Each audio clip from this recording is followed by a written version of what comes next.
Hi there, welcome to the Call of Cinema. I am Aaron, and tonight we are getting prepared because it's not very long before we got to put our game faces on and get ready for the upcoming Black Friday. So I thought we'd start tonight doing a pretty much. I'm gonna give a some top picks from. I'm choosing companies right now. So for tonight, it's gonna be Vinegar Syndrome. I got a top 10. I will be talking about a lot of Vinegar Syndrome titles. I'll be discussing some of the limited editions. We'll look, hey there, Richard, at exactly what is going to be available. Hey there, Eddie, what the what's going to be limited, how limited it's going to be. We'll try and guess what those two mystery titles are. I have some pretty definitive thoughts on that, which could be totally wrong. We'll talk about the titles that have been announced and look into everything that's going. And so if you've never gone into the Vinegar Syndrome sale before, Black Friday sale, or if this is your first or second time doing it, or if this is your 15th time doing it, well, then you've been around for longer than Vinegar Syndrome has, and maybe you're a time traveler. But either way, what we're going to do is we are going to look at Vinegar Syndrome titles, and we're going to decide what you like, what I like, and oh, it's definitely coming up soon, man. It's like Vinegar Syndrome's Black Friday is between the 27th and 30th, so we're around like 15 days away. And I want to get started because titles are going to go to print. Uh, there's going to be some really nice stuff coming out on the sale, and there was a lot of nice stuff that came out recently. Hey there, Derek. Welcome, man. I did not plan to do a video tonight actually, and I had planned to do this one on Monday night. But my better half said, and I quote, "Get down there, do a super chat video, and do your best." So here we go. Ta-da! Double 11 sales. Oh, nice. Did big stuff for electronics. Now this year, India, a lot of companies are closing for Thanksgiving, so they're having like uh, like like brick and mortar stores like Walmart and places like that. So they're having like ongoing Black Friday sales throughout the month of November.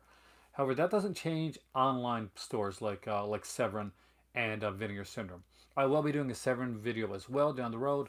I have to admit that haven't been too impressed yet with the Severin titles, but there are four more to be announced. But what I thought I'd do first is I would give you some of my top picks. If maybe you can only pick out, for some of us like me right now, there's a crunch on money. So maybe you can only get one or two titles. Maybe there's only a few titles you can get, and maybe you just want some choices to choose between some different stuff. So I'm gonna pick some of my favorite Vinegar Syndrome titles, and some ones that I think that should just belong in your collection. I have chosen at this point 7 regular Vinegar Syndrome titles. I have chosen 3 of the adult titles because I know that I do have some viewers that like those as well, and we'll look into all that. We'll be looking at box sets. I'm going to give you VSAs. Hey there, John. Welcome, man. And we'll talk about all the different Vinegar Syndrome types of stuff that are going to be out there, and we'll talk about what's coming out during the November month. There's been a bit of confusion.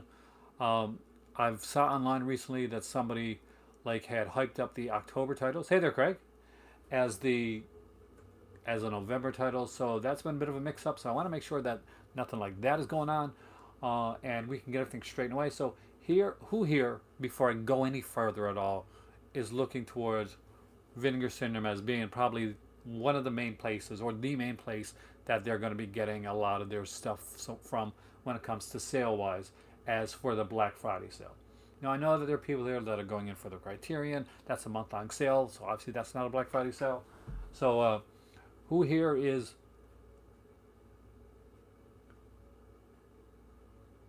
watching College Not for Children? No. Let me know what you think of New Mutants, by the way. I'm kind of curious. I fear I hyped it up too much, but I just thought it was fun. Hey there, Dave. Welcome. All right. Hey there, Jamie, man.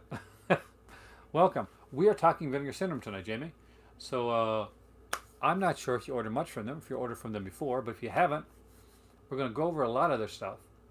And wait, in order to do that, you know what I'm going to do? I'm going to give you an idea. I recently got the bundle, and I actually did an unboxing of it for October, so that there's no confusion between the October and November bundle. Give me 2 seconds. I'm gonna go grab the October bundle because I've already got like the stuff here that I see. You're like me, so I'm not surprised. But let me just show you guys what the November. I'm gonna get that there. We'll go through that as well. And but I got a list of titles that I want to show you, like suggestions, recommendations, all that type of stuff. We're gonna go through the whole thing, and I'll be right back. Give me 2 seconds to run upstairs and do that. I will literally run upstairs. So I'll be right back.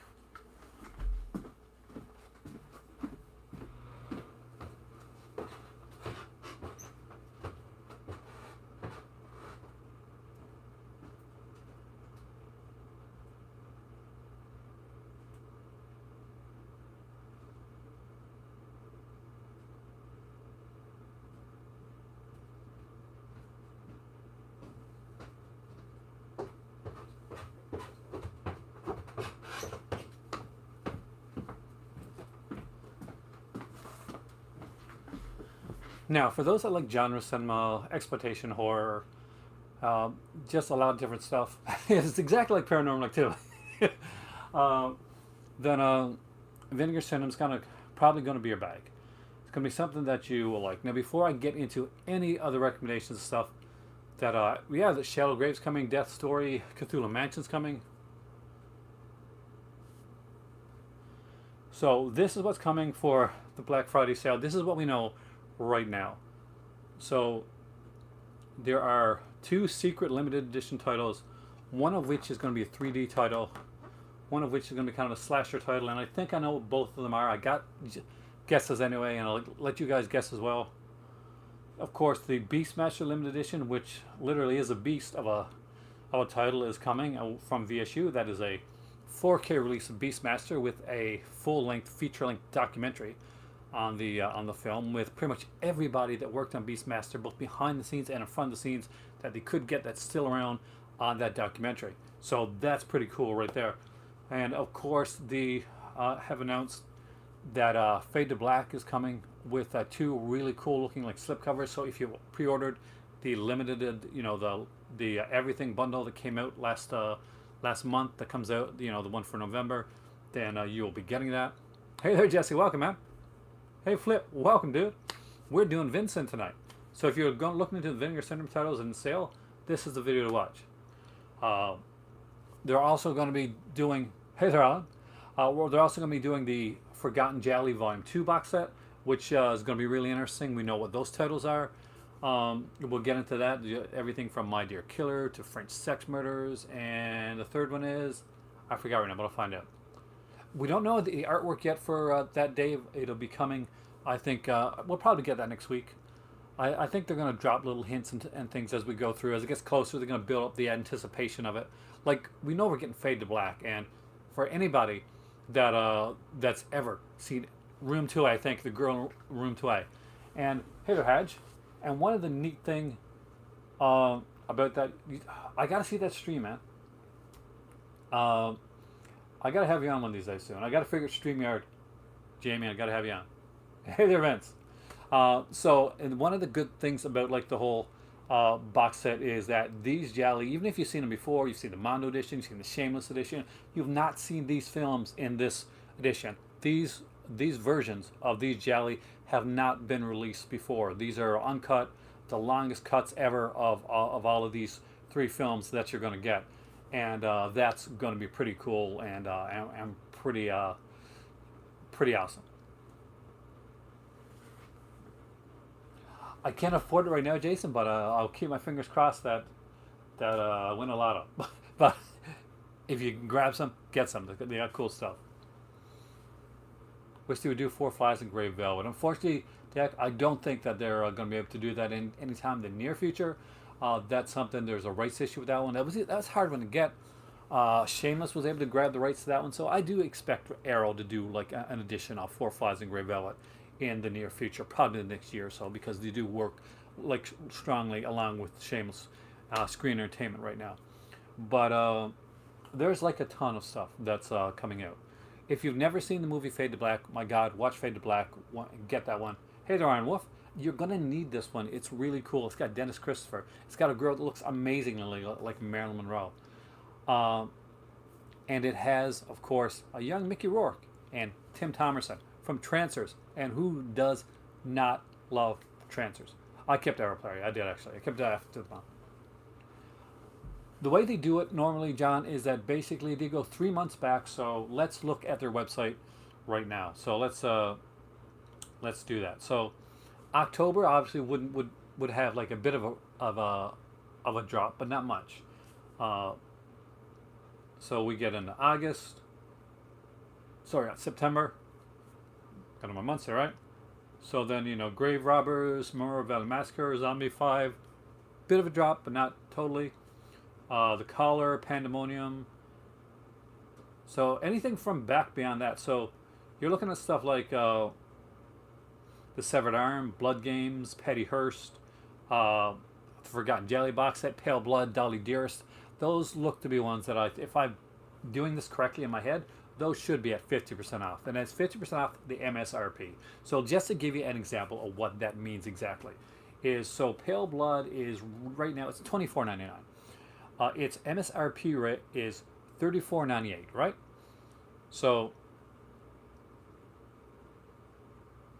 that means that it is going to cost $17.49 on the sale for Pale Blood.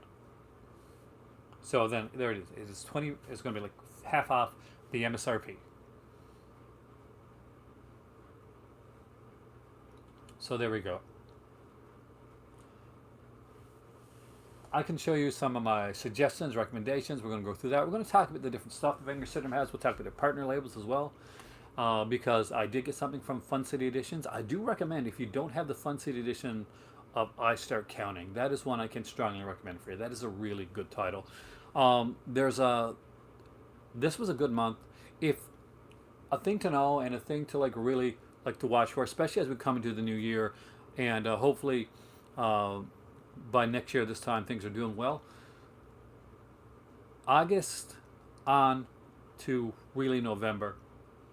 Then you're going to be getting pretty much all horror genre titles on the Vinegar Syndrome lineup. They really do kind of focus on that within that time period, like projection from other years. So that's that's something to look into. So basically, this year has been a killer year for Vinegar Syndrome, for the titles that they've been doing and the stuff that they've done. AGFA partnered. I haven't seen Scary Tales yet, but if Craig recommends it, then I would definitely go for it because I do trust Craig's recommendations. Now, a thing to know is that there are going to be a lot of things going on during this during the sale, and there's going to be a lot of really cool titles. A lot of stuff has come out in the last few months. There's a lot of titles that have dropped, and let's go through last month, October bundle month. For those that have already seen it, I do apologize. We just do it really quickly. But for those that haven't, it'll give you an idea of some of the stuff that they got. And we'll see some of the different titles. If you're newer to Vinegar Syndrome, we're gonna look into that as well. And if there's stuff that the questions you have on certain titles, especially if I got them or if the things that I've seen, then I'll be able to tell you. I'll be able to answer the questions as best as I can. And if I can't, somebody in here probably has a title and they'll be able to answer the question as well. So we'll go with that. And by the way, if you're new here, please hit that like, subscribe button, all that jazz, and do all that stuff that most YouTubers say that I always forget to talk about. Anyway, here goes. So, Vinegar Syndrome does something called a VSA. 1 to 2 secret titles. Okay, we want to go there? Well, there's a 3D title, Jesse, and at this point it's heavily, it could be one of a couple titles. Still, a lot of us think it's going to be Silent Madness. I know, Ken, you're not going to like that, but I still, the one of the highest options out there is probably Silent Madness. For the other title, I'm going to think Don't Panic. There you go. I think Don't Panic, and I think that Don't Panic because basically they've done some titles with that director over the last couple months, and I don't think anybody would be disappointed to see a third title from that director. Everybody that I know has been super excited about those two titles, about Grave Robbers, about Cemetery of Terror. So Don't Panic seems to be the next like step when it comes to that, and that's what I think they're going to be. If anybody has any other ideas or suggestions or guesses, like definitely give them up because I would love to hear people's ideas. If they don't think that's going to be Don't Panic, I know some people thought it was going to be like Hello Mary Lou Prom Night 2, and of course it can still be, but right now the safe bet is on Don't Panic. It would be amazing to unleash the cherub on some new victims, and I think you'd have some, especially right now, Jamie. I know Valentine's one of those movies that I think has gained the appreciation over the years, especially right now. Um, so that's one that would be fun to look back at. And we had a whole new cast of characters. You used a lot of like really kind of like big name, what would be called now the CW style cast, right? And there's a whole new generation of those people, and a great generation of those people that you could be using, along with like some older veteran actors. So I would be down with Valentine too, and I think pretty much everybody in this entire room would be. Would I recommend Forgotten Jolly Volume 1? I definitely would, actually, John. It is a really cool one. Let me just go grab it. Let me grab the other two boxes over there, because I used one for the screenshot here. Hold on.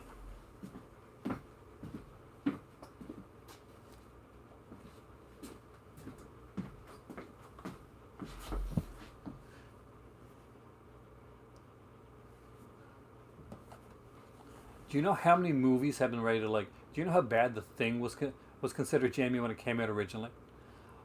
There's a whole like generation of movies that were dumped on that have now been reevaluated and considered classic. Do you know Halloween 3? I know people that at the time when they realized that it wasn't a Michael Myers film, they walked out of Halloween 3. Uh, and now it's that classic one that everybody would like to see kind of have that feel again. It's all about timing, and right now I would start looking into it because the timing is exactly right. Of course it broke your heart because that's something you put a ton of work into. For people that don't know or that haven't been on this channel before, Jamie here is Jamie Blanks, who directed Urban Legend and Valentine. Now, as I've spoken on this channel many times, those are two of my favorites. I'm a huge slasher fan. Valentine is the film to me that gets it right when it comes to like what 80s slashers were. Well, like especially early 80s slashers. Valentine reminds me of an early 80s slasher. So much so. I mean, like the special, like when you look at the early 80s, the mystery and and just like the mix of characters and just going down the tropes, like having the tropes there, but then going beyond it and having those clever little like murders and winks and stuff like that, and having an iconic mask style for the film. That's what Valentine does. And if you haven't seen it, if you've never checked out Scream Factory Edition, it's amazing. The bonus disc has just a feature length, a ton of stuff talking about everything from the inception of the film right until like the whole concept all the way through, as it does on like Urban Legend as well.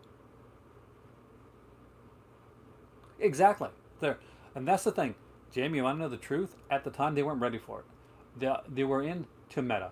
Meta was the thing, and it got really old really fast.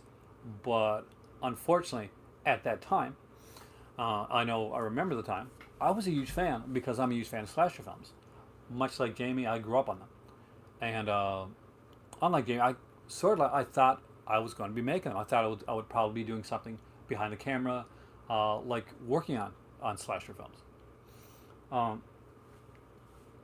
Everything that worked against it, Jamie, back in the day, are things that work for it now. And I think that's the thing to take out of it, is that you made something that was in a way ahead of its time and behind its time.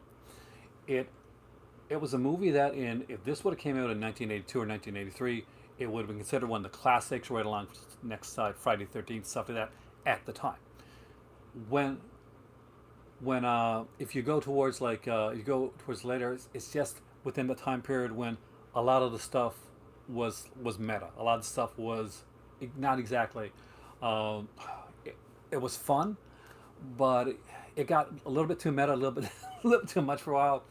And for somebody that like me, a slasher purist, people, hey there, Kubrick, that loves this stuff, that kind of grew up on this stuff, that watched stuff like The Prowler and watched films like Girls Night Out and the Initiation, films like that. That's why that's how it really worked. And I think that people that grow up and are getting the chance, because before, like right now, people are getting to see these slasher films like Hell Night and stuff like that, like in ways that they never could before. Seeing behind the scenes, just seeing all the stuff that's being worked on. So it's the perfect time to like really look into it and say, you know what, these films, they're being shown. There's a new audience that are getting them because there's these boutique genre Blu-ray companies that are shining a light on films that were either underappreciated or just never found its complete audience back then, and they're finding its audience and then some. It's growing it. So that's my thoughts on that. Anyway, there you go. Hopefully that's helpful. I would love seeing Valentine too, and if you ever do it, I would. I'm down. I'm down for a cameo. I will go there. I will suck up and go there for that. I'll be a YouTuber that gets killed. I have not seen Freaky. It has our drive-in's closed down, unfortunately, Craig. But I am actually very interested in seeing Freaky. It's a Freaky Friday, but with a slasher twist. So that should be fun.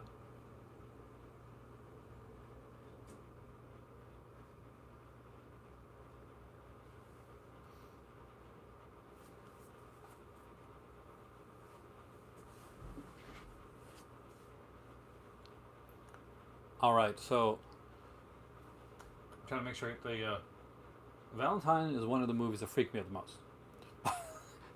So the Killer Mask.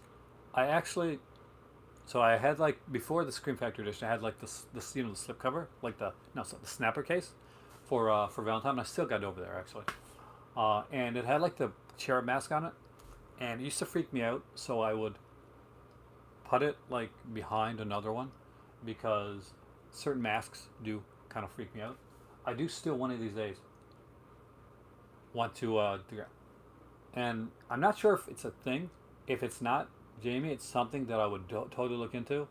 Have you ever thought about like, and if it already has been, I apologize because I don't know, licensing the cherub mask to a company to actually do like get some for you, get some like in production, because I'm sure they'd be popular.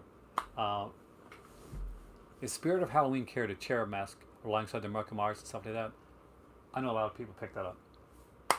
All right. Well, where is I going to go with that? Oh yeah, Vinegar Syndrome, right?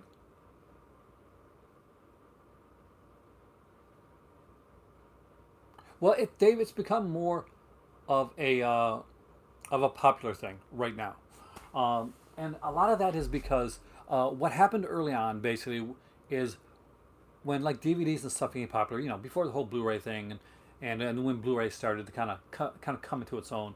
What happened is there was a lot of like everybody was buying it. Everybody they moved from VHS, they moved to DVD.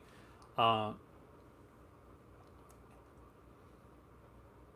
what would happen there is basically what was I going to say with it? Is so most of the stuff at the time was mainstream, and then you eventually started to see like TV sets and seasons start to like people thought TV shows wouldn't sell at all. Thank you, Jared. It is going pretty good so far, and I love that sticker by the way. That's awesome. No, the Happy Death Day has like a baby type mask, like it's like the mascot of the school. So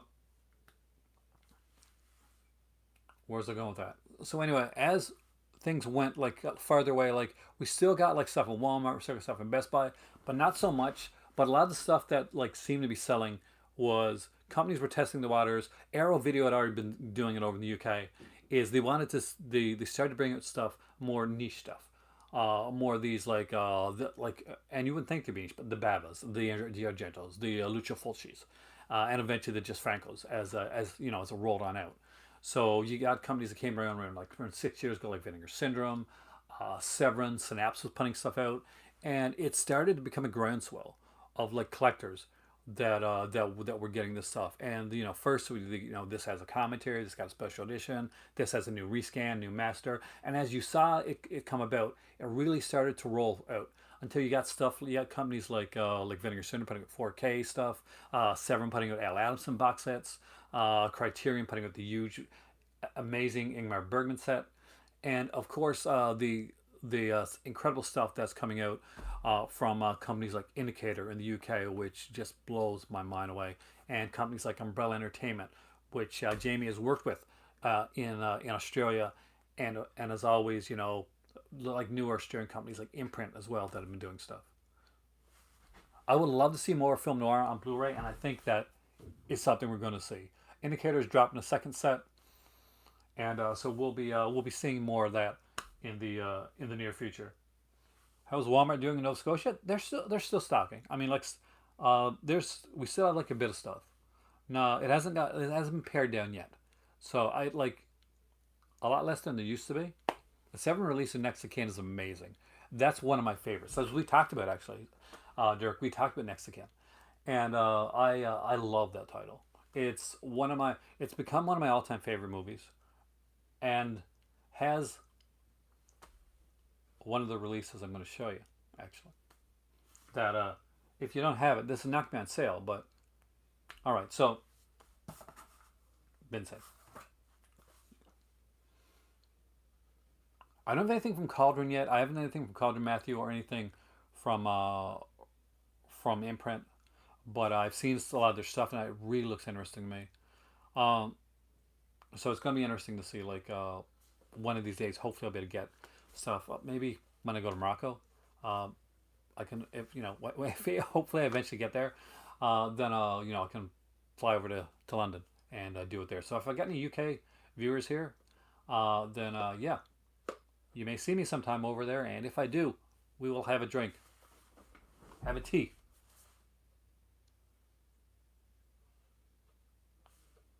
Crystal Black Cat. Eventually, hopefully I'll get picked up. I still don't have their first round yet, so it's going to take me a little bit of time. But I do want to grab their stuff.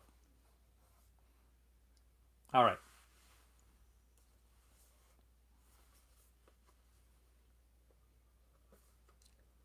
I don't have it, so if anybody's got the Columbia Noir box set, is it out yet? Uh, I'm not quite sure. The last ones I got came in like the thin like paper ones, which I didn't think I was gonna like, but I've kind of fallen in love with.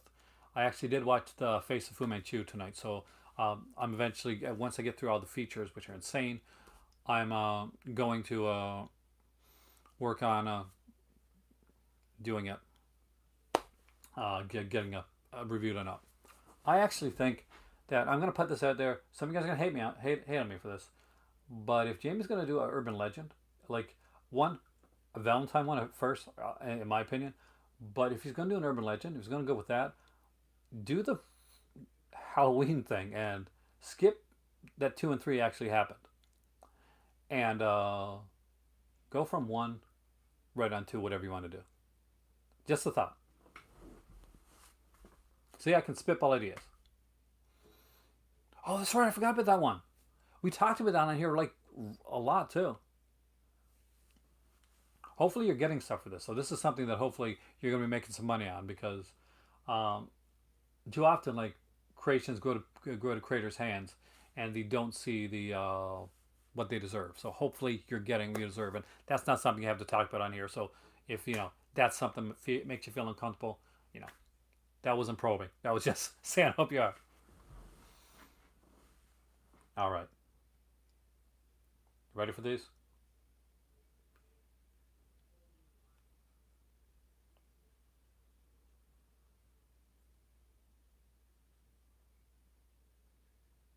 The first one is really, see that's not even fair. Yet again, one of the reasons Victor Miller has to win this case. With I talked about it the last time I was on here. Somebody asked me about. I hope they start dropping more horror online because I think Halloween Kills should have been put to streaming. See, Halloween Kills, there was a lot of money put into that. I don't think they really could have done that on streaming. Like a lot of people, I don't even get residual. The stuff that I worked on, Jamie, originally, like I wrote films for like a company out of Ohio, and only one of them ever got made. But like I was literally a writer for hire. So basically, all I did, I wrote the script, and if they wanted me to do more revisions on the script, they paid me for that. But anything after that, like anything that came out, I saw nothing of. So I even had to sign off on residuals.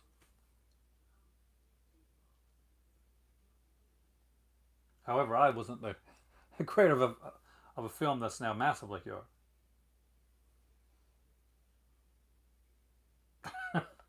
My God, that would be a most horrible thing. Um, so I got asked early on. I do apologize because I get interested in things. Uh,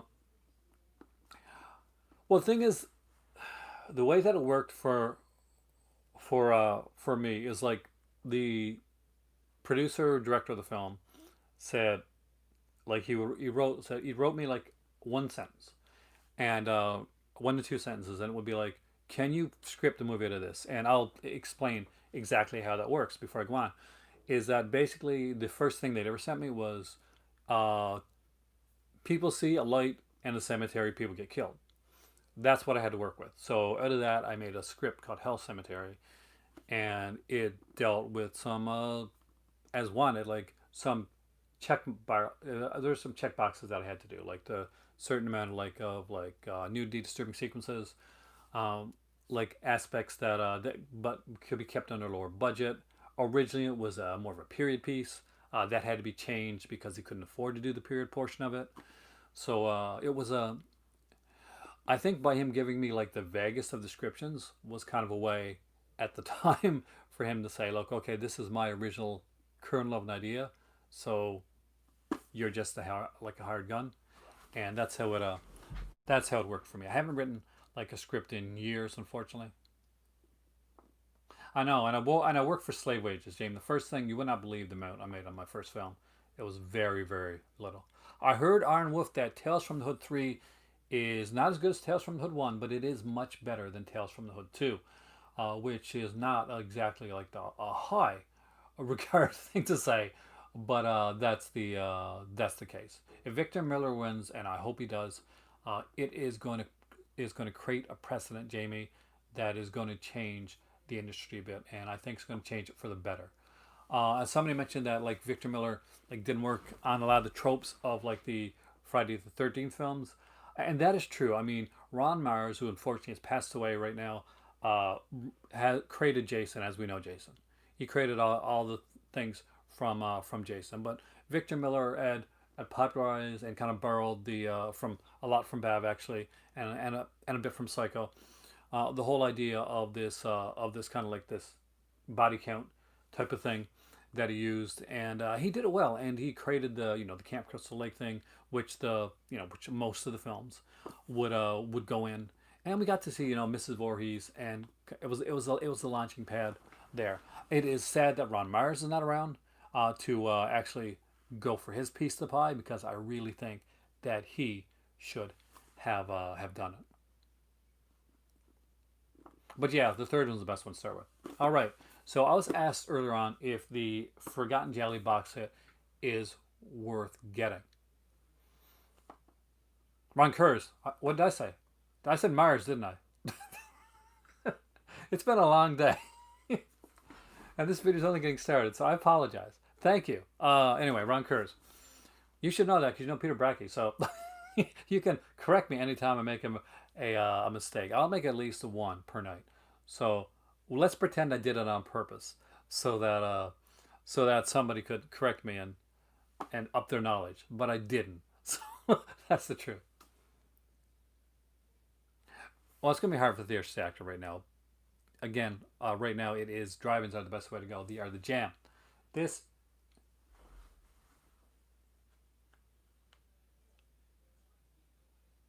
well, one doesn't like to negate the other, and I think that's a problem that some people have, is that they think if a movie has blood and gore, or if it has blood or gore, or it has a body count, that automatically negates the rest of the film.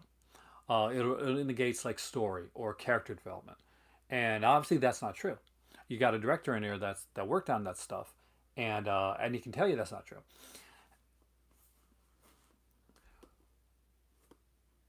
Psycho doesn't have a high body count, but it's still considered like the granddaddy of the slasher films. Um, so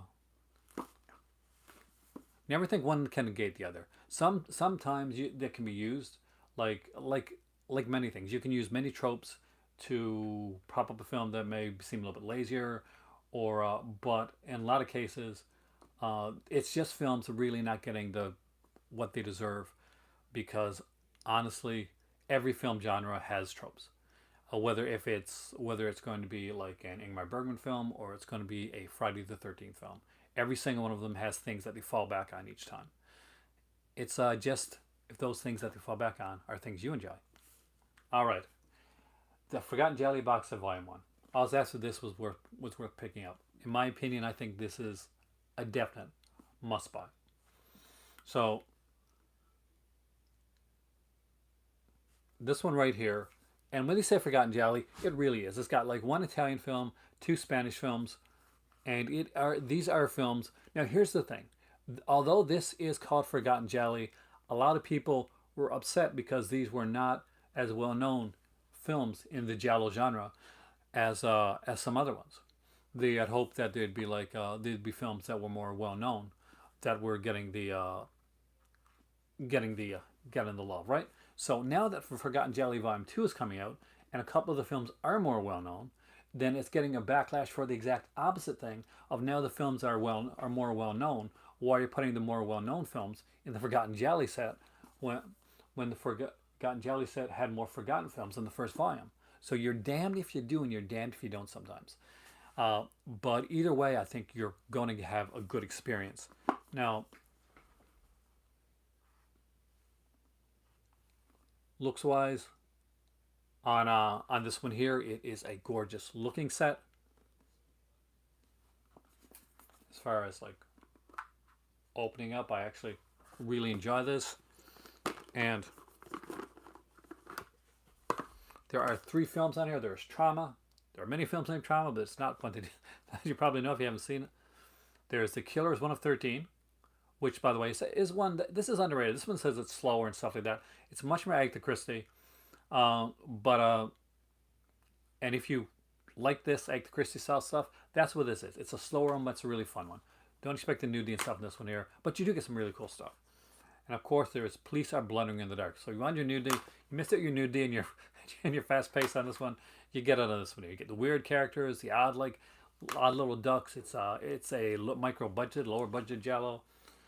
This one here is probably for my money, it's like the strongest in the set when it comes to Jello. There's a lot of layers to this film, and it's one that I definitely recommend you check out. It has a great cast, and it's really well done.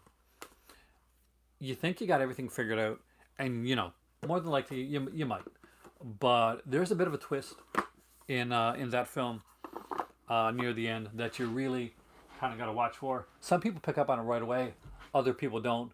But either way, Forgotten Jelly Vox at Volume 2 is coming out on during Black Friday. I've already got that one pre-ordered.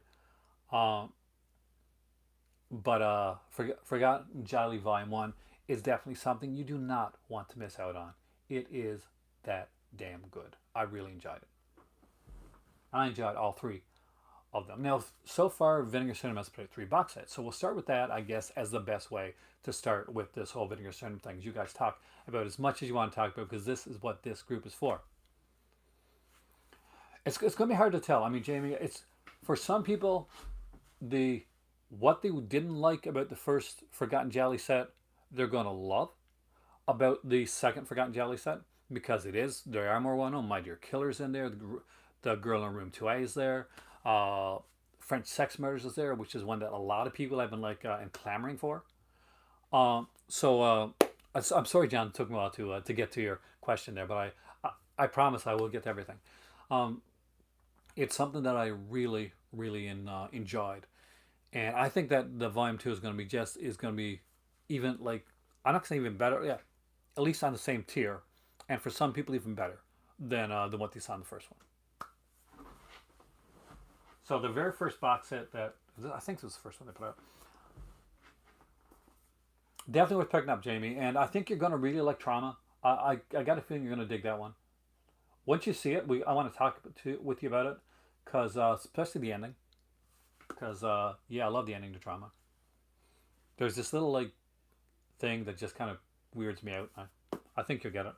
I know you get it actually. So this was the Angel set. This was a box set that I pretty much, if you were watching my channel for like a long time, when they announced the clue to this here box set, it was live on the. I was live when they made the announcement. I looked, I read down, and I said, "Oh, it's the Angel Collection." And they said, "Are you sure it's the Angel Collection?" I'm like, "Yes, it's kind of." This is kind of my genre. This is kind of my jam. Though I start counting as more recent October, so I don't know. Like I don't think it'll be 50% off. I'm not quite sure how the third partner labels are going to do it, but I think there'll be like there'll probably be a slight discount. I'm so jealous that that your dad had a video store.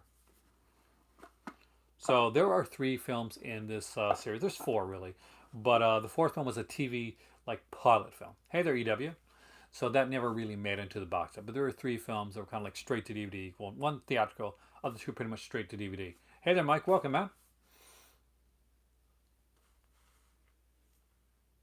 See, I think it really depends. I mean, like, I got the Bergman set. A lot of pretension in Bergman, but it really depends. Like, I really don't like to think that any movie is meant is like start like is meant to be made like with pretense. I'm an optimist when it comes to films. I like to think that when people go in, they have like either they're making it to make a lot of money, or they're making it, but either way they're making it to do something that they enjoy. So that's my thought on that anyway. So the Angel Collection there, this one here of course has Donna Wilkes in the first film. We get Betsy Russell. This was one of her first roles actually in part two, and in part three, you'll see right here, we got Mitzi Capture. Now, the first film is by far the best film in the series. We get John Dahl as a killer, and if, for those that don't know, John Dahl is an actor that is extremely underrated. Was really good. It was actually in Miami Vice for like for 2 or 3 years. Played a cop on there, and had a very interesting storyline to take him out of it. Um, Now the he does a really creepy job as the oh yeah, he was like there's Croc and Tubbs, the other two guys. So he was one of the other two guys. They're all Miami Vice. So I don't know 5 seasons. Miami Vice is I'm an '80s guy, man. So yeah, I do own Miami Vice. So for me though, I'm a little bit different from you. I liked part one, like that was my favorite one. Part two, I go back and forth on. It's not my all time favorite. But part three brings back that kind of the vengeance aspect of it. Part two becomes a wacky comedy. It becomes very different. It's like they're going in a very different direction from it. Now this box set is no more. You have to buy these as singles, but they are worth buying. I would grab the three of them, but if you can only grab one, make sure that you grab the first Angel film. That is a film that belongs in absolutely everybody's collection. It is a great like horror film.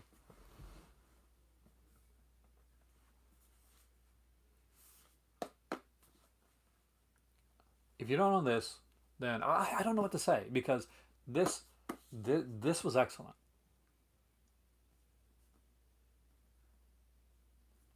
Flintstones and Wonder Woman, those are excellent. Um, this set,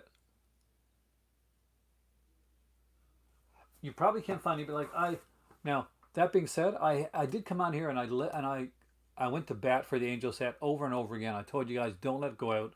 Like, this is something you're gonna want. You're gonna regret if you don't get it. So you're probably gonna be able to find an eBay. Hopefully not with the scalper price, but like they're putting them out separately anyway. So if you're not too bothered about like just missing the box set, because that's the only thing you're missing. It's close to 100 left. So this one is getting close. Actually, I do think they're worth getting. So Jamie, I'll be honest with you. My favorite, like in the first three Amityville films, then this may give you a little bit of like my thoughts on them. is probably part two. I like the more Italian aspect of part two. Part three was part three. I like the 3D of part three, but that was not a lot more. So part two, I like. Part one was good.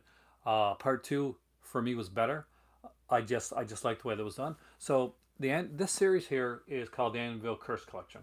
There's a reason for that. There's an Anvil Curse book, and it was a novel. It was written, and basically the whole idea behind that novel was that there were like items that were done out of the house that were like that were cursed. Like the it wasn't just the house that was cursed. As the items were taken out of the house and sold, and those items were cursed items. Of course, later on we got Friday the 13th, the series, which actually really went into that, right? Part two in a town, Mexico, with Canadian back. Yeah, part two I actually had a lot. So the very first one, and you would think this would be like the weakest of them, but it's not. Is Evil Escapes. This one is a was a TV film actually, and because of that, a lot of people mistake all of these films to be TV films. So they're not. Only the first one is, and you know what? It's a pretty damn good TV film. We got like Patty Duke on this one, Frederick Lean, Jane Wyatt, incredible cast for this film, and it is so fun. It is so well done, and the thing that's cursed in this is there's a lamp, as you can see the lights there, and that's a gorgeous cover by the way for this one here. Next one up here is one that a lot of people really love, and there you go, right on there, Dirk. It's About Time. This is one that it is really freaky and weird and unusual and strange and fun. Again, you get some really cool actors. Stephen Mack is, I'm going to get his name wrong. Sean Weatherly, she's in this one as well, and Megan Ward, and of course, who cannot watch a movie that has the great Dick Miller in it? So Tony Randall, director of Hellraiser 2.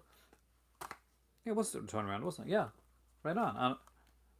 I'd forgotten that, so thank you. On Laserdisc, that's awesome. A New Generation, again, is another fun one.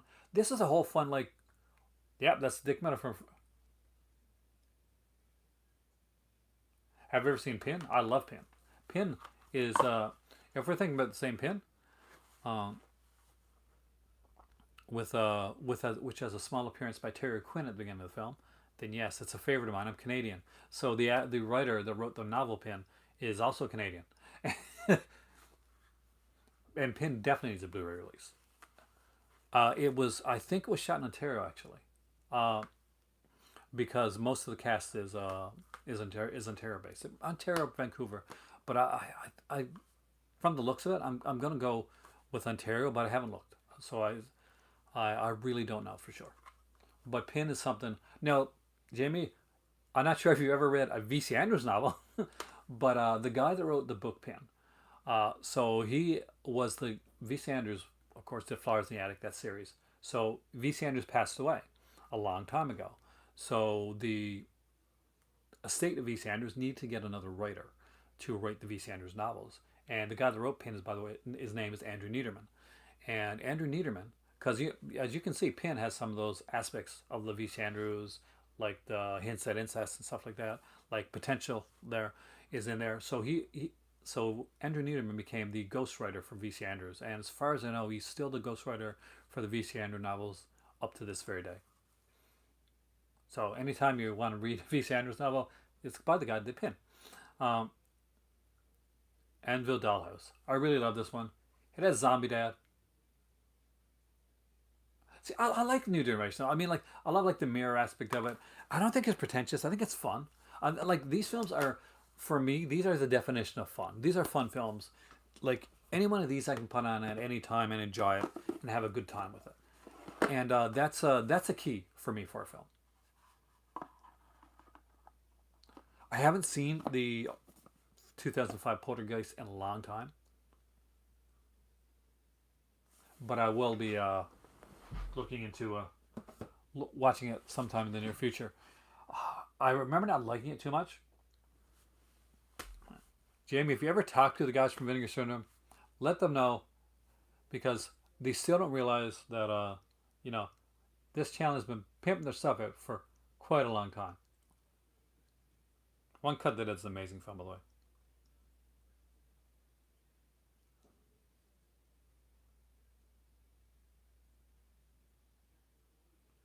Finger, Fingers in a big Black Friday plan. Oh, oh, and Halloween too. Okay, yeah, I didn't know that. I will take that down.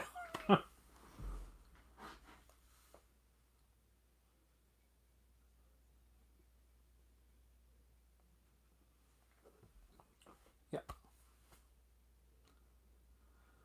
Well, Seeds Baver is finally sell. I think so. Actually, I'm actually thinking, Jesse, that this coming near the time where it's probably going to sell out, and I'm going to have to grab it this time around.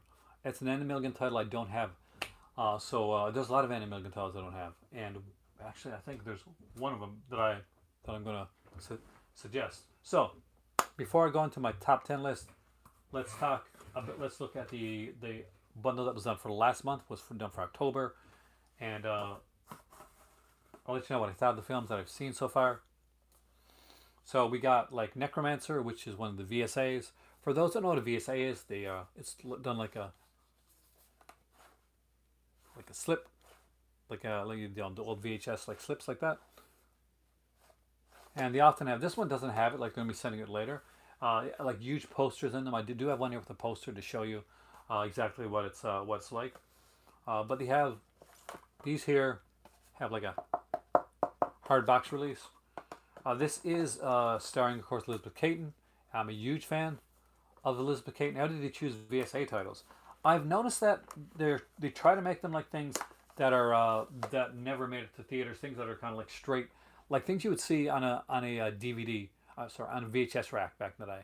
Like every Vinegar Syndrome VSA title has been something that's been like that. They pop in the occasional horror one here and there, but I've been seeing far and large there's a lot of a lot of action movie titles. I've heard rumors. Oh, Kubrick, have a great night, man, and thank you for coming in, dude. But I'd say there's rumors that there could be some Cynthia Rothrock coming our way. I've heard heavy rumors about Cynthia Rothrock coming, and it might be from Vinegar Syndrome. So there could be Cynthia Rothrock in a VSA. I don't know for sure, but there's been rumors about it.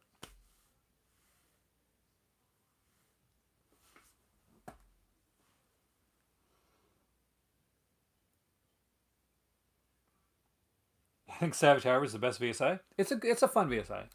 Uh, but one that I chose, and I'll actually show you. I don't think it's going to be China O'Brien. I think it's probably going to be. There's two martial law films, so maybe those. Um, the one that I chose to highlight in the VSAs for this time around, because I thought it was fun, I thought it was cheesy, I thought it was good, was LA Wars. I really like this one. This is it's like a Pacific Entertainment style title, and it is cheesy. And if you've seen movies like Samurai Cop and stuff like that, it definitely has kind of that vibe to it. I don't know if it's like you consider it like that bad, but it has these baffling scenes that you're just gonna love. Uh, Again, they got like the artwork on there, but the neat thing about this, if you've never got one of these, but these are really hard, so they do stand the test of time, is that they have this. We're talking Vincent, so came in at a good time. We've been talking about a lot of stuff. We're trying to convince Jamie to do like Valentine 2, so definitely got on board with that. So they come with these posters that are massive.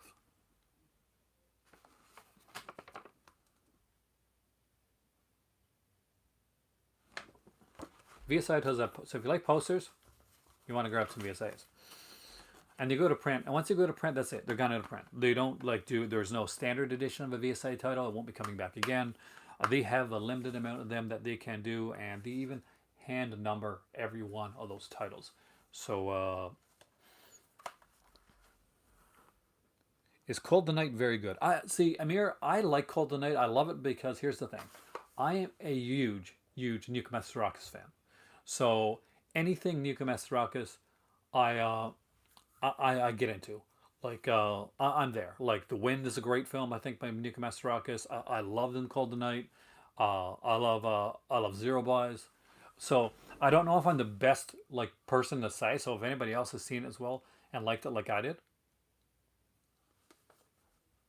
so you're gonna be like Cinderella, Kubrick. All right. So yeah. So these are all limited. Once these go, guys, these go. That's it.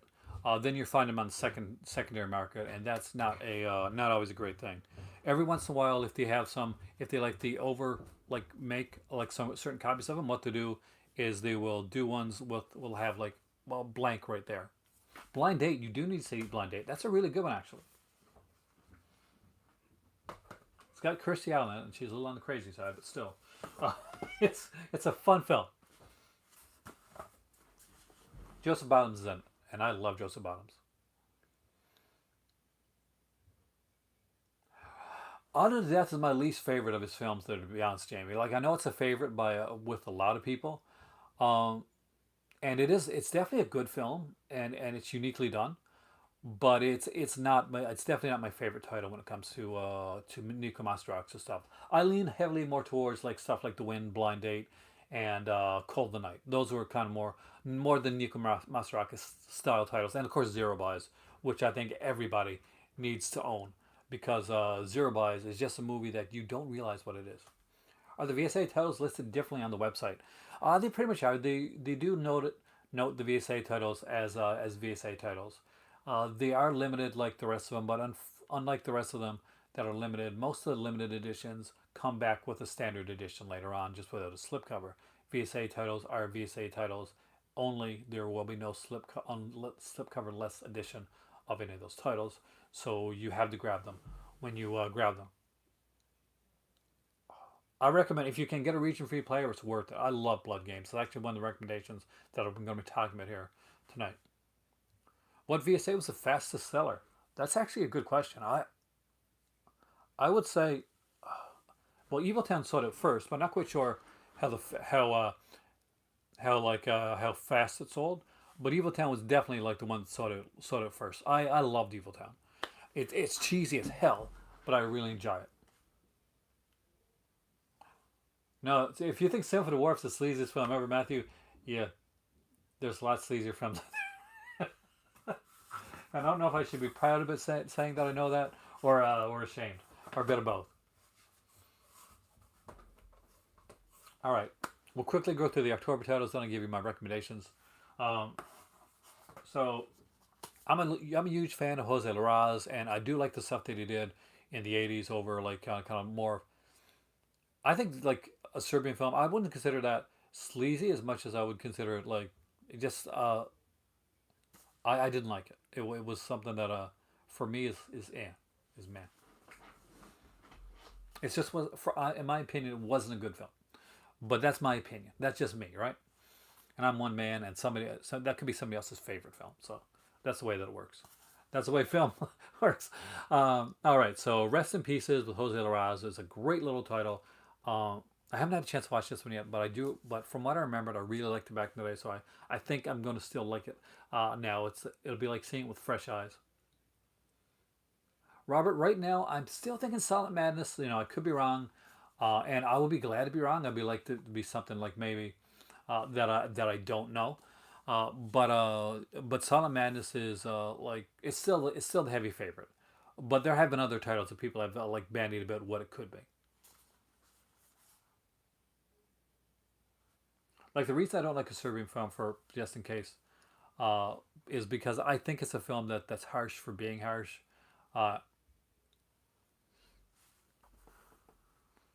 is this more on point with that? Yes, definitely is. It's definitely more on point. This is a supernatural slasher. It's definitely more on point if I got this correct, I'm thinking the right one with Edge of the Axe. So if you like the Edge of the Axe and stuff like that, you're probably gonna in Deadly Manor. You're probably gonna be like safe with Rest in Pieces.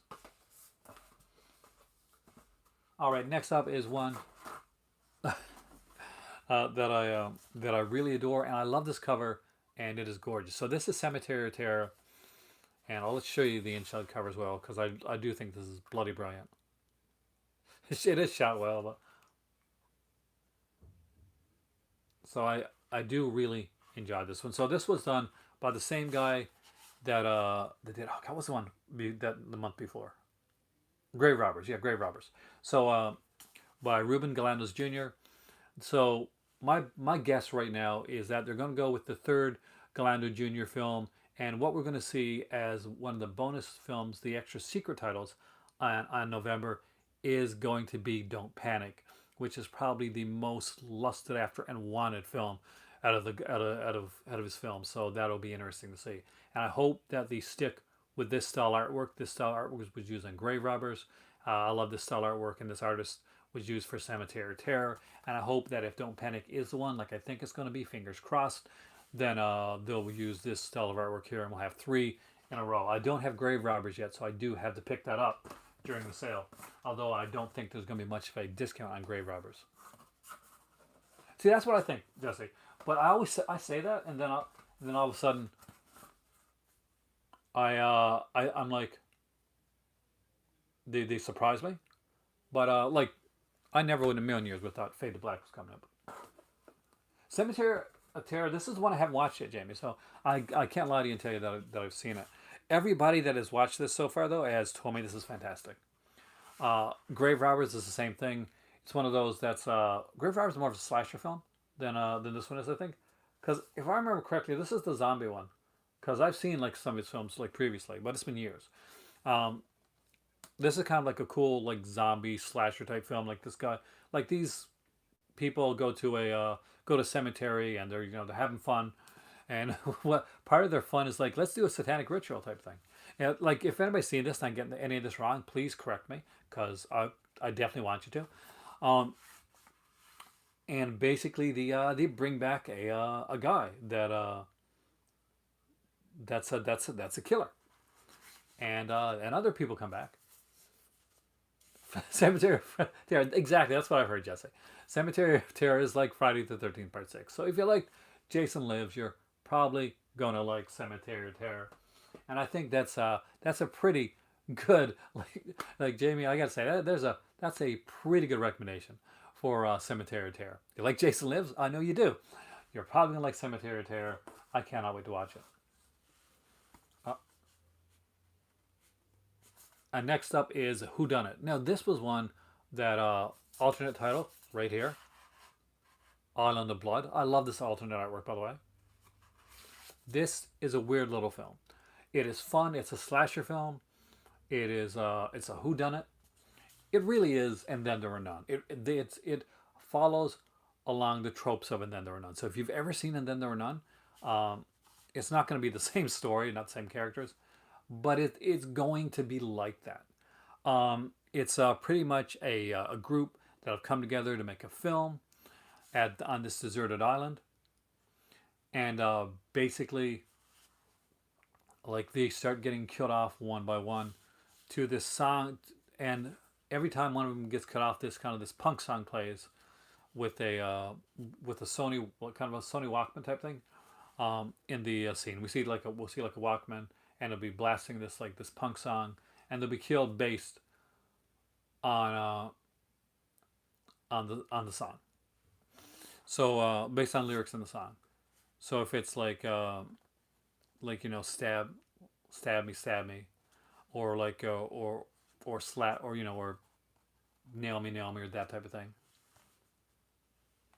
But it's a fun little title. I really enjoy this. I like seeing this now because I saw this originally on VHS back in the day. It was barely watchable. I thought this was a lot of fun. I watched this with my cousin, actually, who was not a huge like horror fan, but we both enjoyed the hell out of the film. It's never. I wouldn't say it's a classic, but it's definitely something to have. I'm pretty sure Jamie probably has a much larger collection than me. Uh,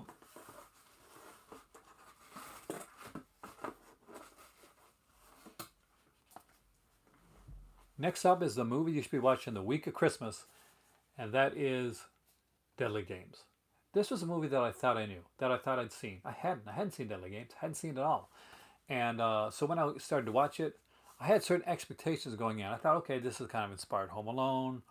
It's going to be uh, fun and funny, and it'll be like on the, it'll be like a cool little like fun little film. This is brutal. It is dark. It is extremely dark and extremely tense, and it's much more thriller than you would expect. Uh, yeah, it starts out nice and cool and funny, and he does some cute little things, and he's got his grandfather there. But when this movie like really starts moving, It moves at a quick, rapid pace, and you feel like super tense about what's going to happen to this kid, what's going to happen to his grandfather, who is going to be left alive at the end of this, and what's going to be left of them. Deadly Games came out as a 4K Blu-ray release, so as you can see, it has a. But it's not at all. That's the thing. When you see this cover, and this cover isn't wrong,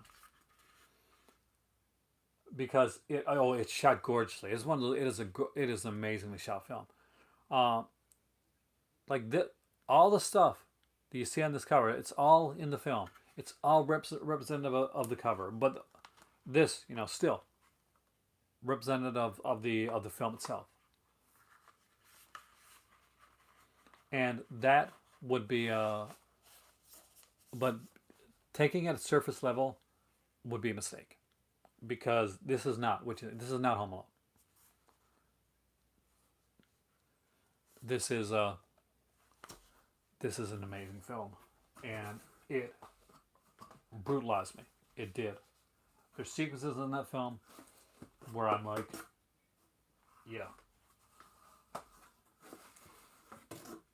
And last but not least, one that didn't come from the Vinegar Syndrome October package. One that I liked so much that I so wanted that I bought it outside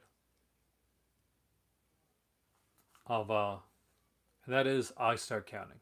And this is a cool one. You like Hitchcockian style thrillers, you like these kind of smaller thrillers. This is a really cool one. It's got a young Jenny Agutter in it. David Green made this. This is so well done, so well shot, and look at this. And I love this artwork. So anybody that's like been on the fence with this one,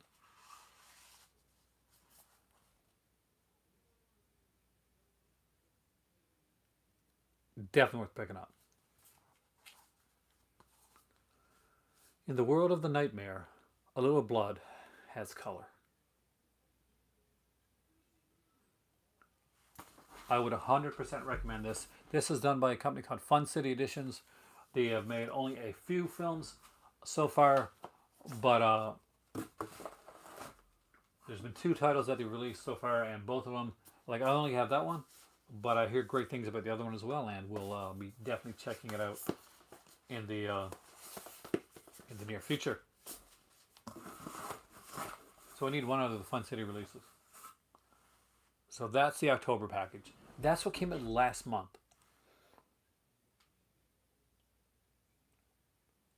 It is extreme. Now, Marvin, how did you feel about the end of the film? Hey there, welcome back, Dustin.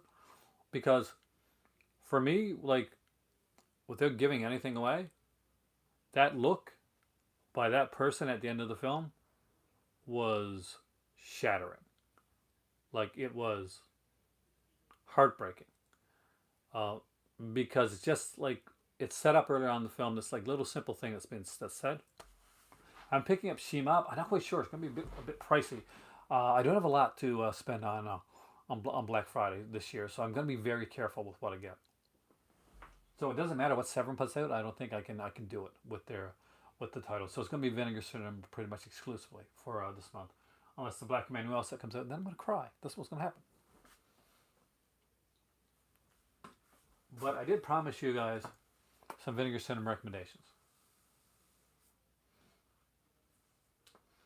So the way that I did it is I got 6 regular titles here. I got 3 adult titles here too. So you're going to hear a bit of both. Or what I can do is I can go back and forth and do it like that.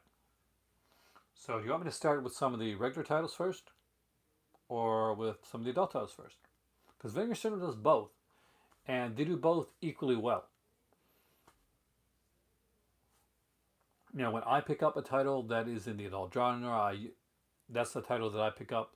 They have stories. So we'll be getting with that. What's the original release date for Deadly Games? I do not know right now. It's like farther down. Adult titles. Start with one of the adult titles first.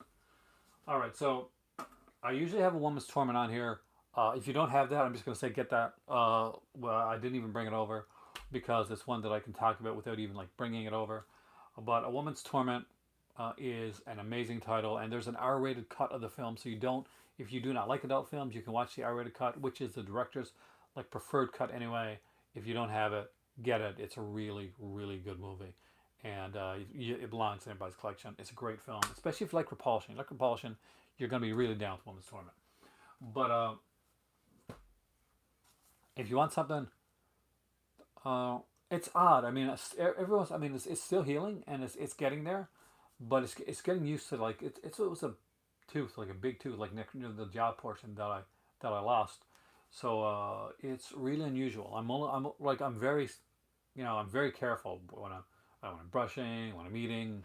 I the second I eat, like once I finish eating right away, when I drink my tea, I go upstairs, I brush, I floss, I rinse, because I'm very nervous. So yeah, it's still bad. Mascara. This has like passed by a lot of people, and Mascara is a really great title. It is an adult title with a good story, and some really good performances actually. And it's basically it's about a girl that is feeling empty. She's going through the motions. She's going on dates and fantastic, but she really it's doing nothing for her, and she doesn't know. Like maybe it's her. Maybe she doesn't understand. Maybe there's something wrong with her. Maybe she's just not. She's never going to connect. So she meets up with this like an adult like a lady of the evening basically, and she comes up and she says, "Look, I would like to go on, like when you go on your dates and your jobs. I would like to go with you, and who I may actually want to like to do one of your jobs like for you, because basically she's just trying to find herself. She's trying to find a place where she feels that she fits." And you would think that would be like just going to like the raunch aspects of it too, but like no, there's different aspects to the film as well, and it has a bit of a heartbreaking and really cool revelation at the end of the film, which it reminds me of like a French film, of like of a French, more of a kind of a French new wave style film, in the way that's done, and I really enjoyed it. I really did. All right, so first one I'm gonna recommend is one that it's gonna be no surprise to anybody, and if you don't have it, like almost everybody's gonna have this one, but if this is your first time you don't have it, yeah, it's one hell of a film. It's The Corruption of Chris Miller. So The Corruption of Chris Miller is kind of a giallo, but it's different than you think it is. Kind of a like a Spanish giallo. There's a really cool, creepy murder at the beginning with a guy dressed in a Charlie Chaplin mask, and it is brutally well done. It is amazing, and the film takes a swift turn between almost this one-upsmanship between this daughter and this stepmother and this guy that comes into their life, who may or may not be the killer that they're looking for. I don't have that one yet. The Abel Ferrero. I love Abel Ferrero. The only problem, Marvin, and I'll be honest with you, is the title of the film is a bit off-putting, so I have not seen it yet. Because I do want to have them all in my collection, but I have like parents and stuff, and that's not a title I want to. You know what I mean? I just wish they would like shorten the title or something. But Corruption of Chris Miller is an excellent title. It is a Spanish giallo. This is not an adult film, although we're not talking about. This is an actual, like this is the one of the horror films, and one that I do recommend.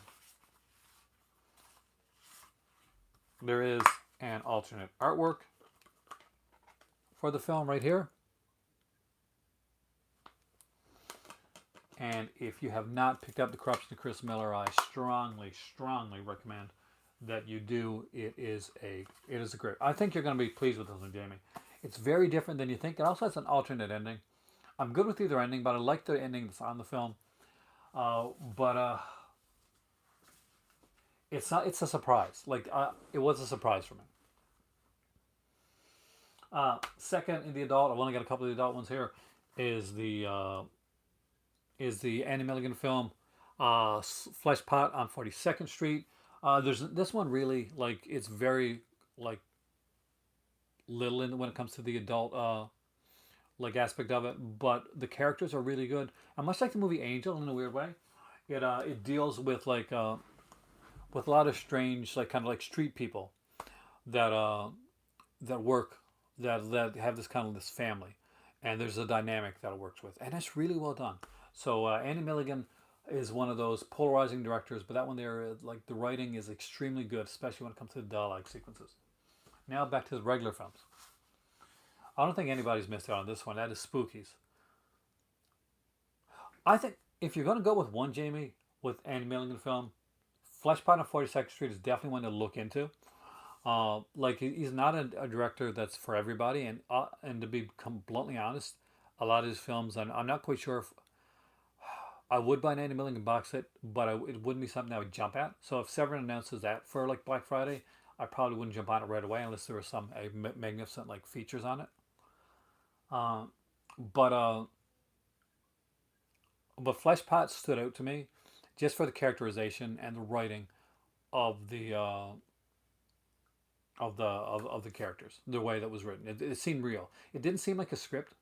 Like sometimes you listen to a movie, and you'll be like, yes, you can tell they're talking. You can tell they're talking. They're saying what's been written on the page. This didn't feel like that. All right, Spookies. Love this film. Obviously not an adult title. This is a fun little title. The features on Spookies, Jason's correct. Uh, oh, definitely better. In my opinion, much better than Seeds Vapors. But that's just me, Jesse. Like everybody has their own favorites. Um, this one has two feature-length documentaries. One feature-length documentary is about the making of Spookies. And by the way, this is a batshit insane film, which I love. But the making of it may be even better. And right next to that, there's a Vipco documentary as well. And if you don't know about Vipco, you're going to learn about it on here.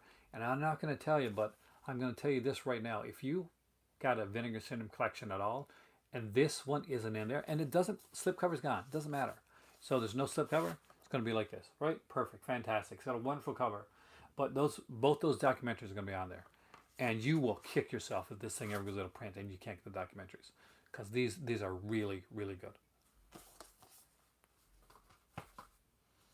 All right. Since I finished my adult stuff, we're going to be talking about the regular stuff for the rest of it. So this is one that I really enjoyed. It's got Leif Garrett, who was a child actor, and of course he made it to became like an actor. Like he was in Devil Times 5, stuff like that.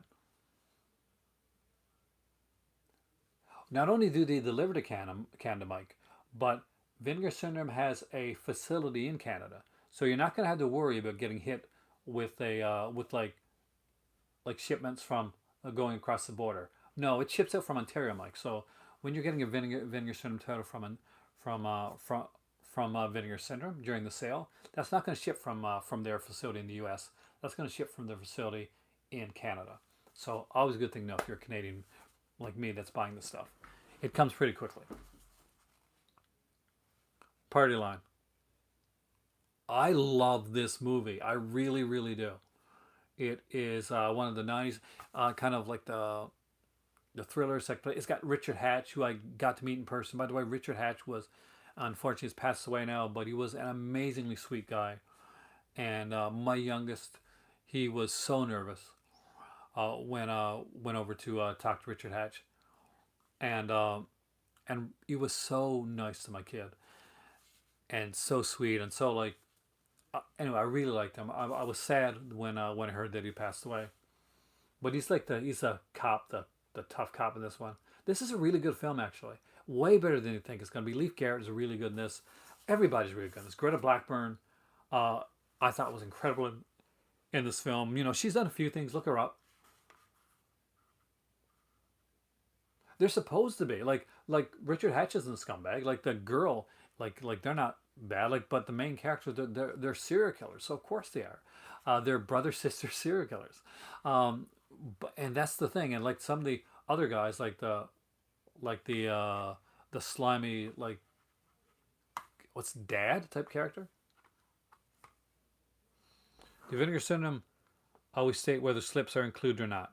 It does. Like if it says a limited edition, Mike, then that's the slip edition. If it says standard edition, then that means it doesn't come with a slip title, with the slip cover, slip title. This is the interior artwork for Party Line, and this is what I remember it from it. So there's like some really good stuff on here. We got Richard Hatch, Richard Roundtree's in this one here. We got Sean Weatherly, Leif Garrett, Greta Blackburn, and it also includes, I can't remember her name, but the girl in it who plays the teenager, she was the voice of Peppermint Patty, I think, in a few of those Peanuts ones. See, I love this, Jesse. I totally disagree. But everybody likes their stuff. Everybody, you like what you like. We have different opinions. That's okay. But for me, I watched this one twice in the same weekend.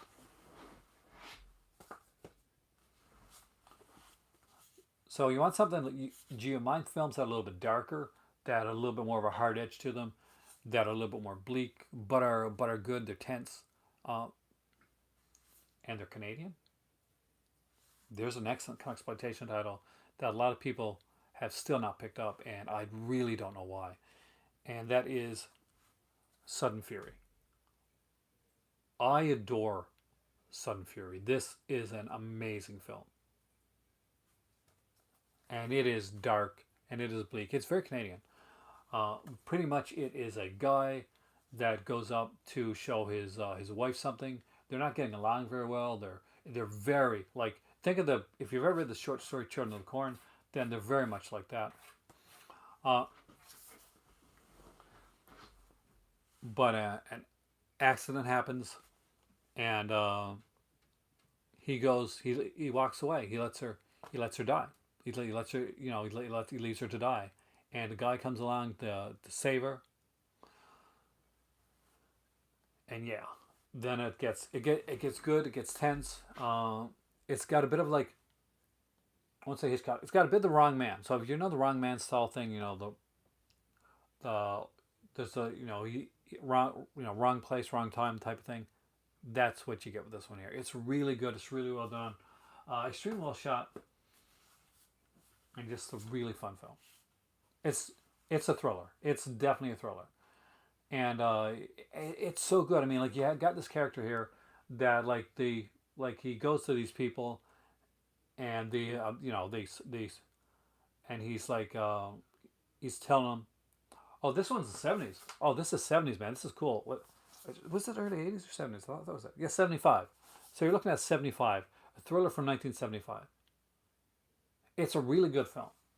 It does stand the test of time, because you got this like really slick guy, and then you got this other guy that they're totally suspicious of, that he's just been put in the wrong place in the wrong time. He's found this girl that's on the, that's really on the verge of dying, um, and he's trying to like, he's trying to save her, and her husband is, it's so well done. I don't want to give anything away, but just so this one is a fun one. This is a personal favorite of mine, and that is Berserker. I really like this film. I know some of you guys may, but it has the pink flight artwork on the for some reason on the back.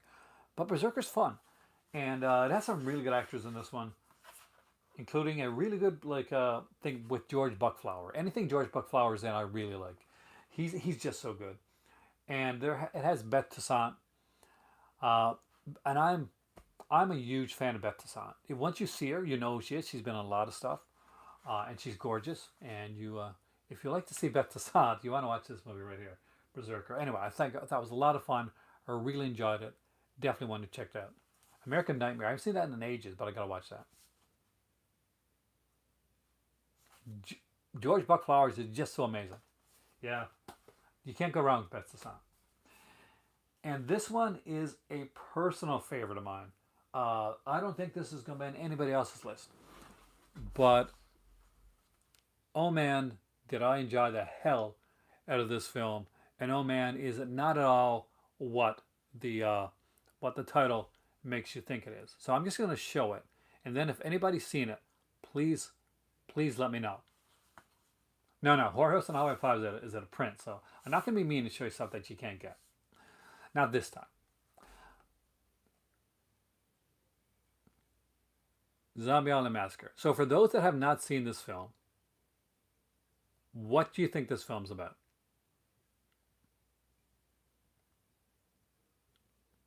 So Jason, don't say anything yet, because I want somebody that hasn't seen this film to tell me, what do you think this film's about? Like, give a guess. It does look like Chewie Williams, but it's not. See, if you haven't seen this film, you're going to think it's about zombies. Or maybe it's a cannibal film. But you're still going to think, like, there's zombies and stuff. No, it is very Scooby Doo in that it is not at all about zombies. Do you know what's really neat about it? And I'm sure this is one of the reasons that Jamie has this, is its scores by Harry Manfredini. Yeah, it's pretty slasherish. It's scored by Henry Manfredini that did Friday the 13th. Oh, yes, it's a very Friday the 13th score on this film. So as soon as you start watching this film, you immediately know the score of the movie because Manfredini didn't make too many changes when he was doing Zombie Island Massacre. It's pretty much just a switch up of his Friday the 13th score. And yeah, Manfredini is all over this. Like his but it is such a fun film. Like people are getting killed by people that are wearing like these kind of like voodoo style masks, and there's like there's a reasoning behind it. It's a fun film, something that I really enjoyed, and hopefully you will too. Zombie Island Massacre is my final pick for tonight. And that being said, guess what?